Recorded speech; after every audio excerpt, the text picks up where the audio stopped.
the new theater of the mind. The Clown Prince of Doom. The Bruce Collins Show, daring to take radio past the point of no return.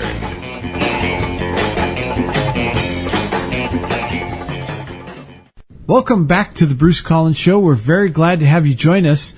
Tonight we ask the question, was William Shakespeare actually the author of the great literary works that were attributed to him? The evidence may say otherwise. The Bruce Collins Show airs every Friday night at midnight right here at WWPR 1490 AM. You can listen to past archives of the Bruce Collins Show at FringeRadioNetwork.com. That's FringeRadioNetwork.com. There's a tab just for the Bruce Collins Show on the Fringe Radio Network website. If you find our show to be of value, as we think it is, we would appreciate it if you're able to spread the word for our show by word of mouth, social media, or in whatever creative way you can. Also, we have a Facebook page for the Bruce Collins Show. Please like us there and tell your friends.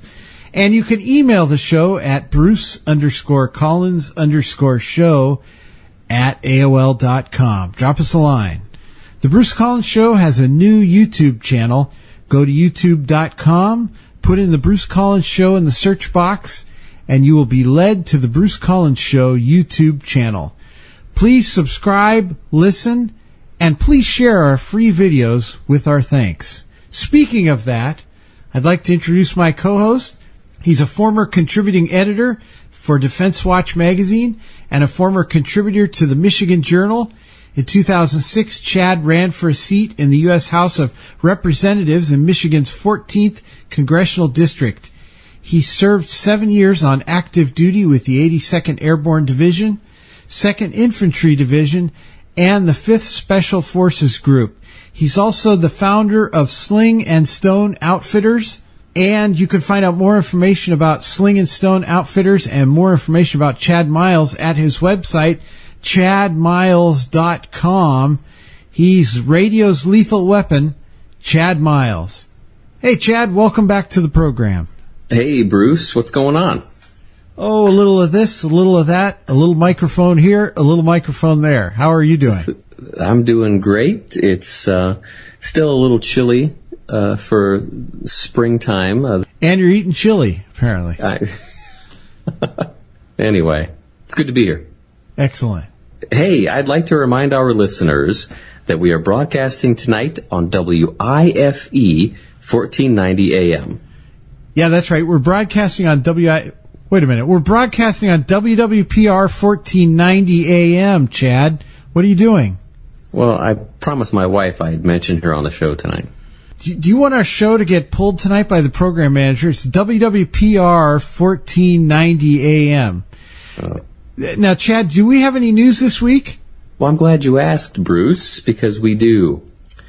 The 3-week February exhibition of Alejandro Diaz Pereira consisted of a blank wall in Chicago's West Loop Gallery, with the artist present only in the sense that he was residing in a narrow 10-foot crawl space behind the wall, with a single sign alerting patrons, "I am here, but you will not see me." Diaz Pereira's "In the Absence of a Body" was designed, he said, to explore the boundary between presence and absence. So and that's from, of course, the Huffington Post. So in other words, in this Chicago gallery, there's a totally blank wall, and he's hiding in a crawl space behind the wall, and nobody knows that. Just a sign that says, "I am here, but you will not see me." That is correct. And this is supposedly considered art. I'm sure he got some kind of a government grant to do this, too. Probably. If you go, go on Google and type in his name and then the name of the exhibition, if you want to call it an exhibition. I use the term loosely. Just type in his name and then the exhibition name, "In the Absence of a Body," and you'll see the pictures are even funnier than the description, to be honest with you. They sound pretty funny by themselves, though. because he's getting food through, looks like a heating vent. Oh, nice. And he takes he's on the other side of it. That's so ridiculous. he takes the vent off, pushes it out, and gets his food and puts it back on the wall, apparently. That's what the image looks like anyway to me. Oh, that's crazy. So how long has he been there? The exhibition is a 3-week exhibition. So he's in this wall, and I don't think this. I looked this up. It was it says 10-foot crawl space. It's actually 2.5 feet by 10 feet. Yeah. Security, I'd like to leave now. And it said he's in there with a pillow, a mat to sleep on, and a hammer. Wow. And the reason he has a hammer is in case in an emergency, he can break through the wall and get out. I thought you were going to say it was so he could hit himself over the head and call himself an idiot. He would have to hit me over the head if I went to see it, because that's... He could be in the Hall of Fame with other entrepreneurs like the Pet Rock guy. Or the Wall of Fame. Yeah, the Wall of Fame. Or no, literally, he's in the Wall of Fame. Yeah, he's in the wall, not on the wall. Okay, moving on. A motorist smashed into a power pole at 2 a.m. on February 25th in Tukwila, Washington, because, he explained, he was chasing an owl. He was chasing an owl. Chasing an owl. People somehow found him to be sober and did not charge him. Yeah, the police did. Yeah, that's from KIRO-TV in Seattle. Yeah, the police checked him out. He said, no, officer, I was just chasing an owl with my motorcycle. That's right. I've been to Tukwila. Really? Yes, it's a suburb of Seattle. And I was there for work.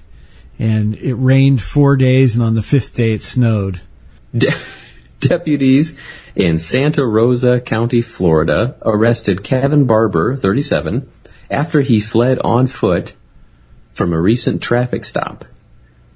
Deputies chased him a while and then called for canine backup. And by the time the dogs arrived, a sound resembling a snorting wild boar saturated the area. A snoring barber was found asleep under a tree and arrested. More stupid criminals. Stupid criminal. I cannot get enough of the stupid criminal stories. I'm going to run from the police, but I'm really tired, so I think I'll just sleep here by the tree. Was he that out of shape? Yeah. Oh, I just have to take a nap real quick. Yeah, the problem was the chicken and biscuits place wasn't open. Or maybe he had too many chicken and biscuits. Maybe. Oh, he was 37. That 37's not that old, though. No. He shouldn't have been. It's looking younger every day. That's right. Yeah, for me, too. Moving on. Michael Cassano, 38, was arrested in Lodi, New Jersey in February after allegedly robbing the Hudson City Savings Bank of about $4,000. He was spotted minutes later a block away at a Dunkin' Donuts sipping coffee. He's good friends with Kevin Barber. Yeah. What is wrong with these people? Okay. How many stories every week do we get these guys commit a crime and then they're right down the block eating? It's hilarious. Maybe they think that it's such a good hiding spot, or it's maybe it's like hiding in plain sight. Right. Like they would never suspect if I stopped and had these chicken and biscuits. That's right. Or they would never suspect a person at a Dunkin' Donuts a block away. Yeah. And he actually, as I understand, he actually had a more elaborate idea of what he was doing, because when they caught him in the Dunkin' Donuts, not only was he sipping coffee, but he was also rolling up the money and hiding them in the donut holes behind the counter. No, I'm just joking. That's the third Lodi of the United States that I know of. There's Lodi, Ohio, where my mother was born, Lodi, California, and Lodi, New Jersey. And if you know of another Lodi, ladies and gentlemen, please email us at Bruce_Collins_show@AOL.com, and we will read that on the air with your name. Or you can go to the Facebook page and post your Lodi location on the Facebook page. Yeah, or if you're a stupid criminal, let us know how you got caught. That would be great. We might even have you on the show. We might be a popular show with the incarcerated crowd. You never know. Maybe. Hey, Bruce, I was just thinking. Oh, yeah? About what? I was thinking the same God who made the butterfly made the cockroach. Yeah? The God who made the majestic lion made the three-toed sloth. That's true. The God who made the stallion also made the jackass. Yeah. And the God who made Chad Miles also made Bruce Collins. Wow. Thank you, Chad. That was a wonderful sentiment. You're welcome, Bruce. Now, Chad, before we go, for our listeners, can you describe yourself in 4 words? Well, I would have to say... Wait, you've already said 6 words. So your 4 words to describe yourself are, well, I would have. No, I haven't said the 4 words yet. I was trying to figure out what the words were going to be. I was just giving it some thought. Stop, Chad. You're up to like 60 words now. Let's move on. Tonight, we explore the evidence that many believe show that William Shakespeare was not the man who history has credited. Our guest, Katherine Chiljan, joins us in a moment.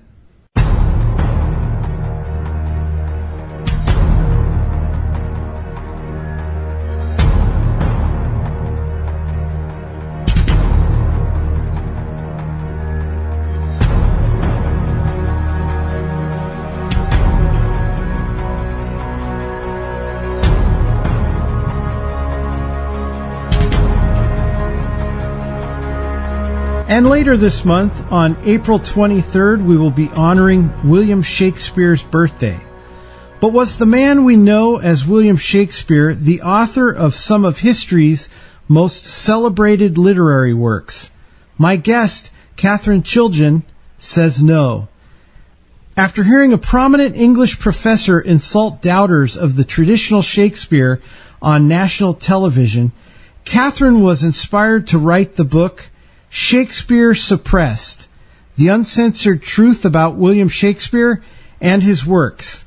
The book took almost 7 years to complete and earned her an award for distinguished scholarship from Concordia University, Portland, Oregon, in April 2012. Katherine Chiljan is an independent scholar who has studied the Shakespeare authorship question for over 28 years. In 2003, she debated English professors on the topic at the Smithsonian Institution. And again, the book is Shakespeare Suppressed, The Uncensored Truth About Shakespeare and His Works. Katherine Chiljan, welcome to the Bruce Collins Show. My pleasure. Thank you. Now, before we start, can you give out the website that corresponds with this book and what people can find at that website? Yes, the website is shakespearesuppressed.com, and they can see the table of contents and introductory material and, how to contact me. Excellent. So let's talk about this. This, to many of our listeners, would probably be shocking. I love these types of sort of history mysteries. Now, outside of London, Stratford-upon-Avon, they have the greatest draw of tourists in England because it is known as the birthplace of the great author William Shakespeare. But you think that this is factually incorrect. Why is that? Yes, because there is absolutely no lifetime evidence that the man born in Stratford-upon-Avon, whose name was William Shakespeare, that he was actually the writer of the great Shakespeare plays and poems. Interesting. Now, do we have records of Shakespeare's birth? Yes, we do. And that's where it starts to get complicated. William Shakespeare was a real person born in Stratford-upon-Avon. We have his christening records. We have his marriage records. We have him owing taxes and buying real estate and selling grain and stone, and we have these very boring facts about him that are on documents, and we have his will, but we don't have anything having to do with writing and nothing having to do with education. Those two categories, which are, the main things related to Shakespeare, are completely blank. It's entirely speculative. The entire case that professors refer to linking the man from Stratford with the Shakespeare works, is posthumous evidence after he had died. So that's the problem. Yeah. And you say that the Stratford man was illiterate. Well, that's what it seems. First off, his mother and father were both illiterate. And, okay, one can overcome that with education, of course, but also his children, as far as we can tell, his two surviving daughters, for certainly one was illiterate. The other one, all we have in her handwriting is a signature, and that's it. So he wasn't coming from a household of learning and education. And also no one noticed him, growing up that, here's, a very, a very learned young man who learns quickly, and no one made any notation of him. And we don't have the school records of that period, so we can't say for sure that he didn't go to school, but even the professor will tell you that he got at least maybe a 7th or 8th grade education at the Stratford Grammar School. I mean, that's fine, but I mean, that is not the same sort of profile of the maker of the great Shakespeare plays, which shows an incredible amount of learning and knowledge. Exactly. And you talk about his 6 known surviving autographs. Can you talk about that? Yes. Another great mystery about Shakespeare is there are no letters in his handwriting that have survived, and there are no play manuscripts or poems or anything in his handwriting except 6 signatures. 3 of those signatures are in his last will and testament, and the other 3 are on different documents. But these documents don't have anything to do with, the theater or literature. And so isn't that strange that probably the most prolific writer of the period didn't leave behind letters, and yet his peers, people you probably haven't heard of today, like John Lilly or Edmund Spenser, they left behind manuscripts and letters. Why not Shakespeare? Exactly. And it's absolutely compelling that both his parents and then his children were illiterate. It doesn't seem like that's something that would pass by one generation and then someone was educated as much as William Shakespeare would have had to have been.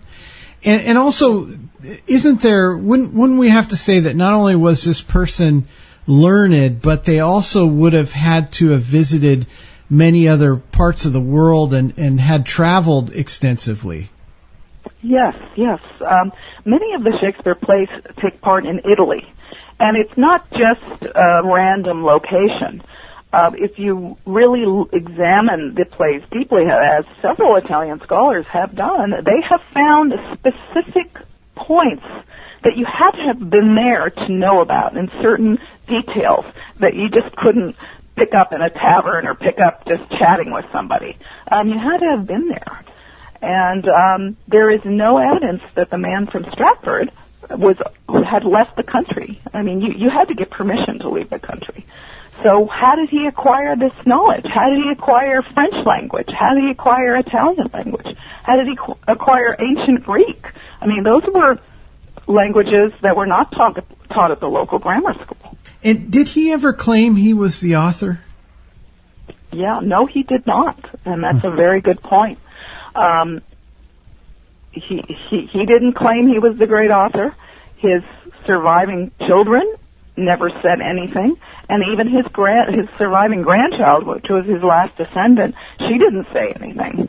And meanwhile, there were people who knew of the Stratford man. We know for sure, like for example, William Camden, He was a historian of the period, a literate person, and he knew about the Stratford man because of his father's application for a coat of arms through the College of Arms, and the William Camden was the head there.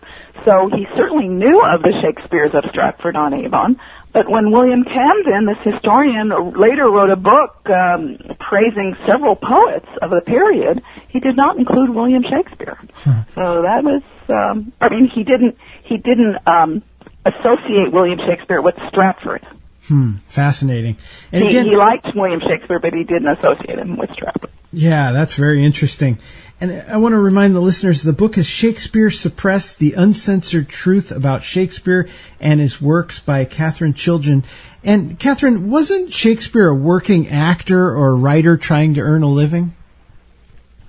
That is what the professor will tell you, or the expert. It is true that he was listed on as the founding member of an acting company, the King's Men Acting Company. And for another earlier acting company, he was authorized to receive a payment along with two other actors.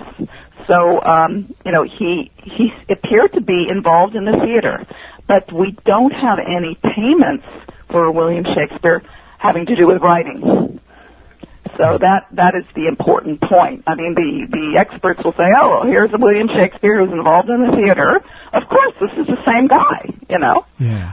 But they don't seem to think of the possibility that there may have been two people named William Shakespeare.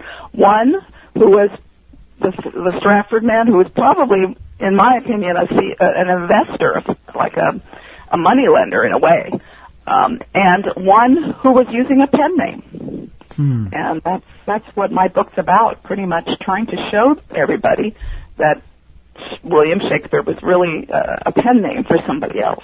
So then we could say that the Stratford man at least was, quote unquote, in on it. He was a part of perpetrating this fraud. I don't know how much he was part of the fraud. I think that people may have mistook him for being the great author, and he may have just kind of like said, yeah, that's me. I mean, but he himself, as far as we know, was illiterate. So if anyone really met him and spoke with him, I think they would have seen that he was not the same as the great author, who had one of the most profound intellects of the period, and ever since, perhaps, among the highest geniuses. And I want to get back to this, but before I do, now that we've gotten to this point, I'm thinking of how I would have felt had I been in your shoes. When you came across this, were you shocked? Did you just say, wow, I can't believe this? When I first learned about it. Yeah. Yeah. Well, I knew nothing about it, and I saw a debate on television. And one man was making point after point that it was not the Stratford man, that actually was the pen name for the Earl of Oxford, who I subsequently believed as well. And he was debating a Shakespeare professor. And the Shakespeare professor just couldn't back himself up. He just couldn't make any points. All he could do is, insult the other man. And so I thought, well, this is something very odd. And I had interest in history. I was a history major. So, this was after I graduated, I got into it and made use of my skills doing my own research. To back up your earlier point that William Shakespeare was a pen name, one of your chapters features comments about Shakespeare made by his fellow writers in print. What do they say about him, and why are these comments not generally known? Yes, that to me is a incredible fact. We have several comments made by people, writers, who seem to know about Shakespeare, and they made comments about him in print. That's the incredible thing. And today's professors or experts, they don't really look at those comments, or they don't read into them, give them as much attention as they deserve. The most obvious one that I often say is one man, John Davies. He referred to Shakespeare as English Terence. Now, back then, everybody in the literary world, they all kind of had knowledge of ancient Roman and Greek mythology and people. And so, when they made an allusion, you have to look into it. They knew what it was, but today we don't. Well, Terence, back in ancient times, was considered to be a front for two noble writers, two noblemen using his name. So right off the bat, he's telling us Shakespeare, English Terence. And another thing, too, in that quote is John Davies put a hyphen between shake and spear, which gives the idea of a made-up name, spear shaking. And that was done in about close to half of all the printed reference of William Shakespeare. It featured this hyphen. So that was a clue that people in the literary world and printing world believed the name was made up. Can you talk about Sonnet 125? Yes, that is where it ought to me, I bore the canopy. That's a line from it. The sonnets were 14-line poems that were all written in the first person by William Shakespeare. And in many of these sonnets, he sort of reveals himself as being a nobleman. And Sonnet 125 that you bring up, it's a great one.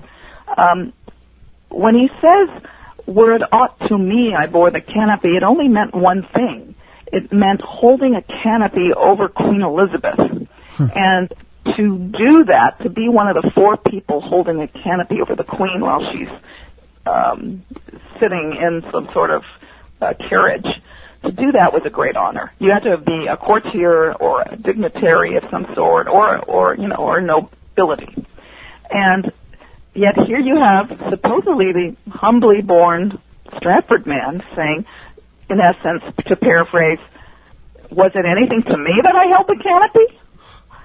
So that doesn't quite make sense if we were talking about the Stratford man, but it would make sense if we're talking about a nobleman who maybe was a little bit bored by the shows at court. Fascinating. Now, there's another sonnet, Sonnet 76. Can you talk about that? That one is gives a reference to him using a pen name. He says, why write I, still all one, ever the same, and keep invention in a noted weed, that every word doth almost tell my name, showing their birth and where they did proceed. So he's in essence saying, why am I keeping my invented works, my creative works, in a noted weed? Noted means well known, and weed was a form of clothing. So you put it all together, and he's in essence saying, why do I keep using a pen name William Shakespeare when everyone knows that it is a pen name, and my works show the world who I am. They pretty much show who I am. So that's a very revealing sonnet. Oh, yeah. When you look at your book, it's very compelling. And again, the book is Shakespeare Suppressed, The Uncensored Truth About Shakespeare and His Works by Katherine Chiljan. I know you won't be disappointed in picking up a copy of this book. Very compelling information. Now, Shakespeare's works were very famous during his lifetime, but you say that no one noticed his death, right? Yes, that's another great mystery among many other mysteries about Shakespeare. As back during these times, when a poet or playwright died, his other peers would either give a tribute. I mean, I'm not saying instantly, but within a few months or a year, they would usually, make a notice of it. But when William Shakespeare died, no one said a word.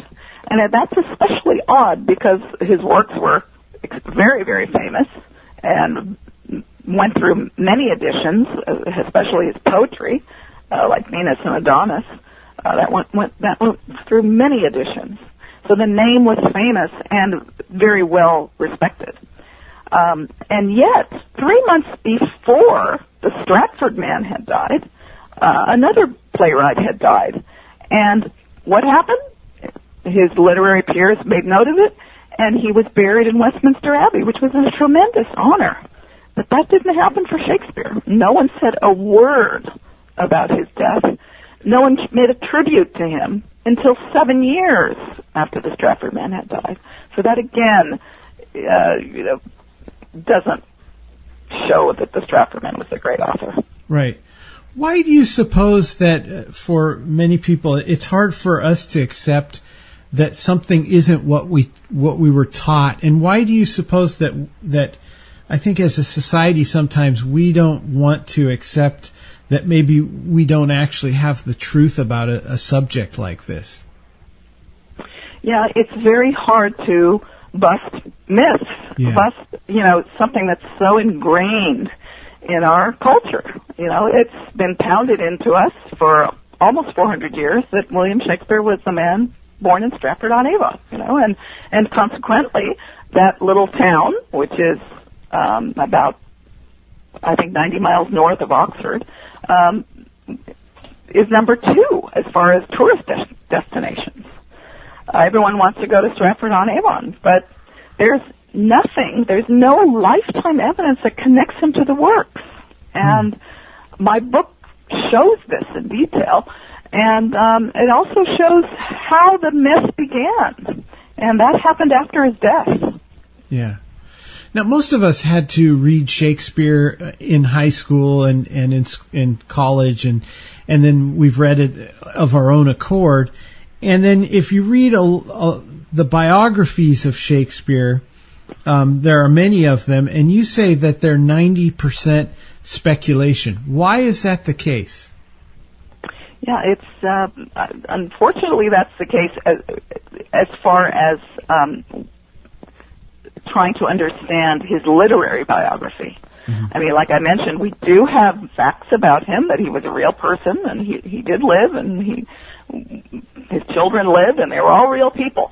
But it's the literary biography that's the greatest speculation of all, because nothing in the Stratford man's life is connected with the plays.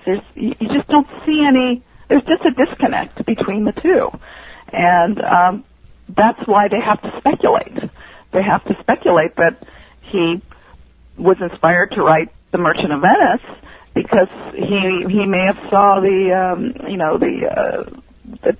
hanging of a Jewish doctor who was, I believe, falsely accused of wanting to poison the queen. So they have to come up with anything they can possibly to connect him, the Stratford man, with the works. But it's very difficult. It's all speculation. Yeah. And that's the consequence of having the wrong man. If you have the right man and a real biography, these works are going to come alive for everybody. Speaking of the real man, what are some of the theories among those who have researched this and believe that the Stratford man was not Shakespeare? What are some of the theories of who the real Shakespeare actually was? Yes, books started popping up in the mid-19th century that Shakespeare was not the Stratford man, and there were several theories, going out there. And pretty much Bacon was the leader up until 1920. And that's when a book called Shakespeare Identified by Looney, Looney, very systematically made a list of characteristics of what type of person and things that had to have happened in his life for Shakespeare, just based on his works. And he made this list, and sure enough, the only person that matched it was the Earl of Oxford. Earl of Oxford is his title. His name was Edward de Vere. And he has pretty much been the number one candidate since 1920. The greatest amount of anti-Stratfordians are actually Oxfordians. That's what we call ourselves. So the Earl of Oxford, if he was the real Shakespeare, did anyone ever back that up, or why didn't others say that was the case? Yeah, that's probably the greatest problem, that we haven't been able to understand why he wouldn't get the credit. First off, one of the main reasons why we think he was a great author was because he had a superlative education. He had tutors. He went to Cambridge when he was 8 years old. Then he went to Oxford and got his master's degree. Then he went to law school, and the plays are filled with legal terms. And thereafter, he took a tour of Europe, a grand tour, especially Italy. He liked Italy the most, and of course, many Shakespeare plays take place in Italy. And so you can see right off the bat he was qualified as far as the education part. He was also known to be a playwright who wrote anonymously, and yet none of those plays have survived. So that's another, thing in his favor.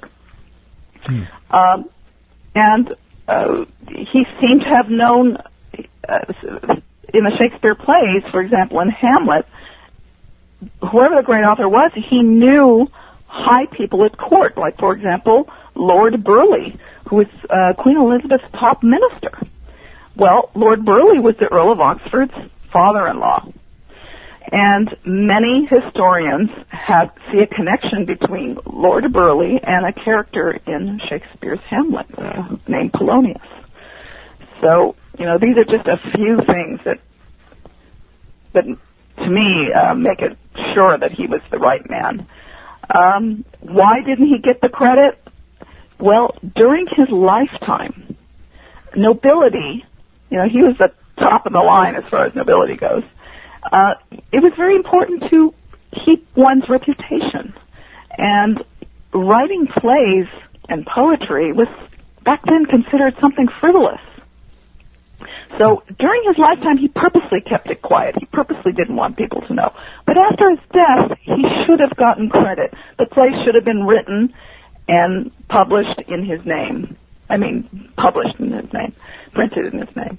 But that didn't happen, and that is the problem, and that's what I try to get to the bottom to in Shakespeare Suppressed. How does the Essex Rebellion fit into this mystery? Yes, it does. It does very, very much. It fits in. On one hand, it fits in because it was Shakespeare's play, Richard II, that was used by the conspirators of the Essex Rebellion to help get the people of London kind of in the mood to depose a monarch, which is what happens in the play. And yet, after the rebellion failed and the conspirators were arrested and everything, William Shakespeare, the author of this play, was never contacted, was never interrogated. And yet some of the actors were interrogated, but nothing was said of the great author. So that, again, seems to show us that the great author was well connected with people in power. As I understand it, the Stratford man became associated with the great author from the Shakespeare plays that were published, the first folio. Is that right? Yes, it was. That is the very first time that Stratford and Avon became connected to the great author. And that book came out 7 years after the Stratford man had died. And it was this publication contained 36 Shakespeare plays. It was a phenomenal literary event, one of the greatest in history, really, because among those 36, 20 had never been in print. So had this book never come out, we wouldn't have some of the greatest plays ever written, like Macbeth, for example. And it is the opening pages of this book where there are tributes to Shakespeare that these words appear. In one poem to Shakespeare by Ben Jonson, he calls him the sweet swan of Avon. And then in another poetry by another man to Shakespeare, it mentions thy Stratford monument. So you have Avon and Stratford, you put them together as Stratford-on-Avon, even though that phrase is not in the book. But if you go to Stratford-on-Avon in the church, there is a monument to Shakespeare. And this is, to me, was a hoax. The opening pages and the monument was a hoax. And again, we're speaking with Katherine Chiljan. She is the author of this very interesting, thought-provoking book, Shakespeare Suppressed, The Uncensored Truth About Shakespeare and His Works. I highly recommend you picking up a copy of this book. And in your book, Shakespeare Suppressed, you show an old engraving of the Shakespeare monument in Stratford-upon-Avon, and the effigy isn't holding a pen. What happened? Was the artist wrong, or did the monument get changed? Yes, that's a wonderful point. I'm glad you brought it up. Yes, in about 18 years after Stratford Man had died, someone went in there into the church and made a drawing of that monument, among other monuments, because the man doing it later published a book of many monuments in the Warwickshire County, which is where Stratford-on-Avon is located. So he was pretty much an expert there. And that figure that he drew does not look like today's monument. The figure, the effigy of a man, originally, according to this early drawing, was a man with a full beard and a droopy mustache. But today's monument, if you look at it, it's a man with a goatee and a short upturned mustache. You know, it's very different. There's many differences, and even the engraving, the writing on the monument was also slightly different. And I detail all the changes between what the documentary record shows and what today's monument is. And there's even evidence that there was, the monument was changed. And but all the experts will tell you, oh no, this man in his early drawing, obviously it's wrong because it does not look like today's monument. So to me, that's circular reasoning. Just doesn't make sense. Wow, that's incredible. Now, we've touched on this, but if we could restate it, English professors say that no one questioned the Shakespeare authorship for about 250 years after his death. And as you said, there have been books written since the 1850s. But talk about before that. Was there any kind of controversy, shortly after Shakespeare's death? Well, yes. It's true that there weren't any books written shortly after Shakespeare's death. It took, until the 1800s before we have the first book, showing evidence that it was not the Stratford Man. But we do have clues not long after the Stratford Man had died. And we had mentioned the first folio book of plays that came out. Well, in there was that very famous engraving, black and white engraving of Shakespeare that we all know of, kind of with the big head and the weird hair. And that was in 1623. And in 1640, a book came out of Shakespeare poems, and it had a similar image like that one in the folio. But a very curious thing was done. They printed underneath this image, they said, "This shadow is renowned Shakespeare's, the soul of the age." So you have somebody as early as 1640 pointing out that there's something wrong about the image that was used in Shakespeare's first folio book of plays. This is really the great Shakespeare? So, yes, there were doubters very early, but also another clue in 1640, an anonymous man wrote in a book, "Shakespeare, we must be silent in thy praise." So to me that tells us a lot, that there was secrecy about Shakespeare. There was something problematic about Shakespeare. to me, this indicates something of a political nature. And then when you have some of his contemporaries describing him as a nobleman, then it makes it more logical that politics could have been involved, and some commentators are simply afraid to come out with the truth. And the truth is so important, and I think it's really important for us to uncover things in the past that, as far as what is the truth. Why has this been such a passion for you?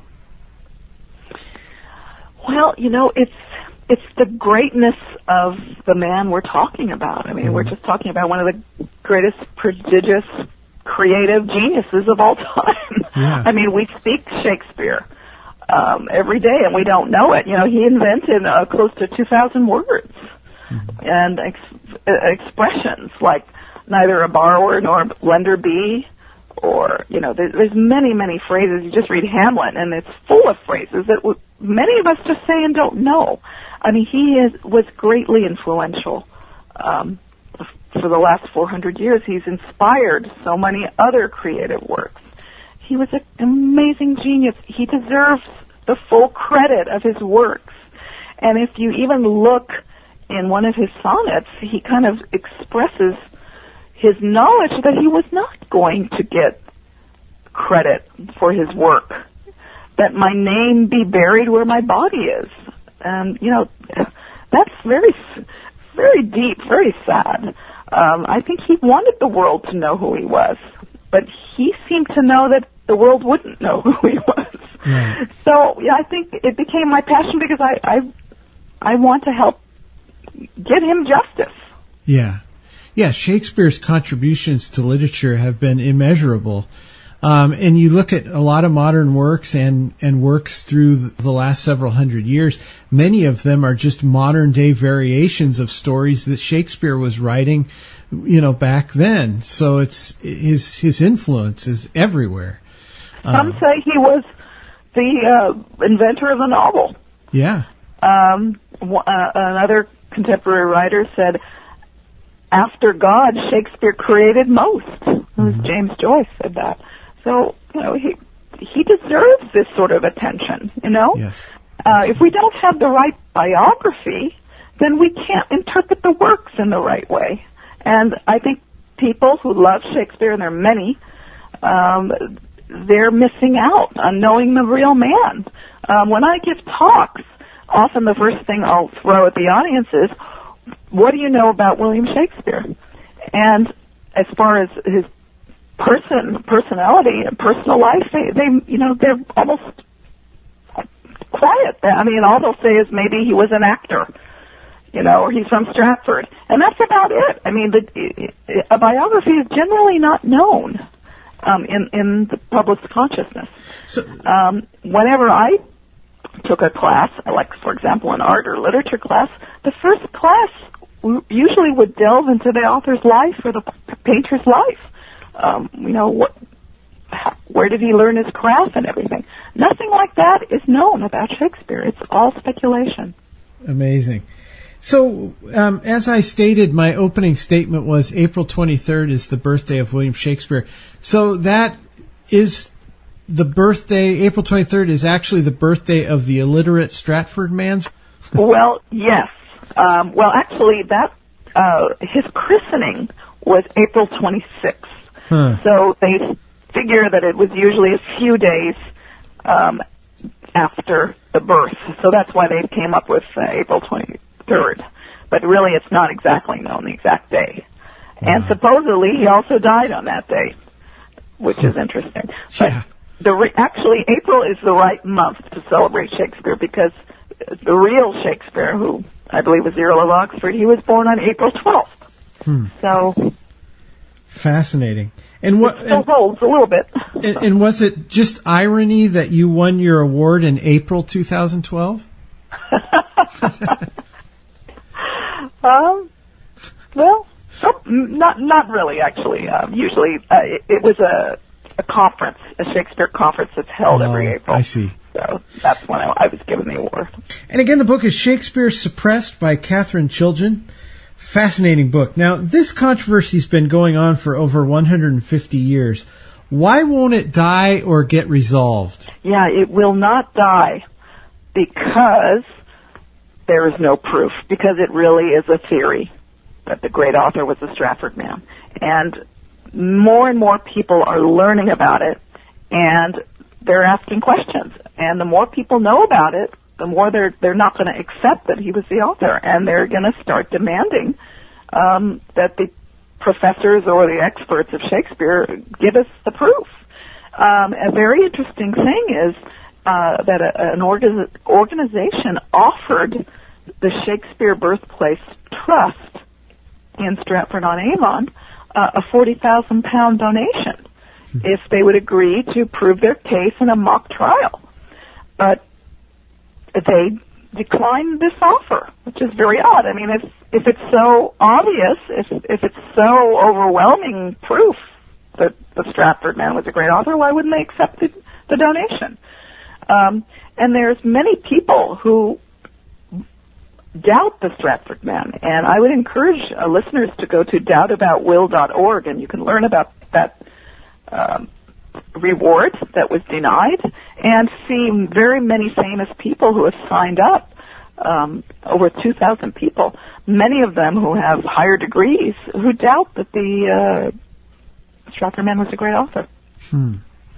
A compelling, well-researched book, Shakespeare Suppressed, by Katherine Chiljan. Katherine, thank you so much for joining us this week. Oh, it was my pleasure. Thank you so much for letting me get my message out. You did terrific. Thank you. Thank you so much.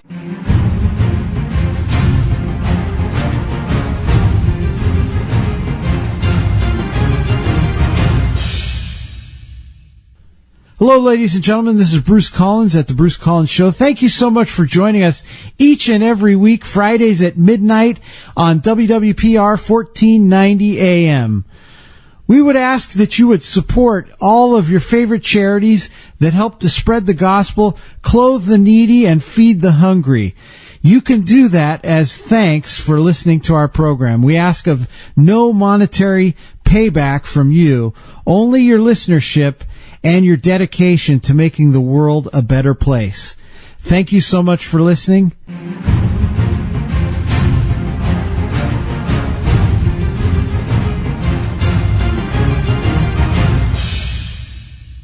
Thank you so much for joining us here at the Bruce Collins Show, where you can find us every Friday night at midnight here at WWPR 1490 AM.